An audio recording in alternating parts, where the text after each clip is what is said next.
ہندوستان سمیت دنیا کے زیادہ تر ملکوں میں محرم کا چاند دکھتے ہی نم آنکھوں کے ساتھ مجلس و ماتم کا سلسلہ شروع۔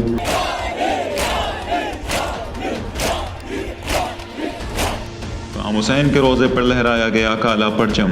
پورے ملک میں امام باڑوں کے علاوہ مسجدوں میں بھی امام حسین علیہ السلام کی یاد میں مجلسوں کا سلسلہ شروع ہو چکا ہے۔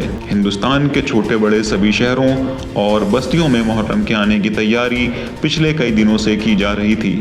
غور طلب ہے ہندوستان میں دوسرے دھرموں کے ماننے والے بھی بڑی تعداد میں امام حسین علیہ السلام کا غم مناتے ہیں۔ رپورٹ کے مطابق محرم کی چاند رات کو عراق کے مقدس شہر کربلا میں امام حسین علیہ السلام کے زائرین کی موجودگی میں روضے کے گنبد پر کالا پرچم لگایا گیا۔